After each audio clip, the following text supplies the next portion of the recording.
So guys, if you want to create a wall, a screen like that, here you have to create a first curve line. Okay, so here I am using a rectangle and then creating a curve line inside the rectangle surface. Okay,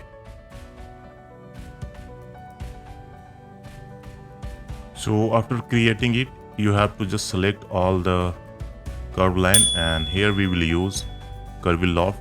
After selection, click on the first option and then hit enter buttons. For thickness, we will use Fredo push pull tool. So after selecting, just select first option and then drag your mouse to clicking here to make a thickness. Then we will use slicer tool to slice it vertically.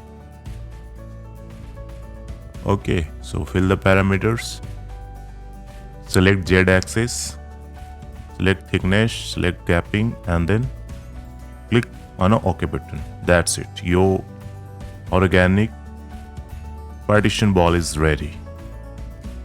Thank you. Have fun. See you in next video, guys. Thank you.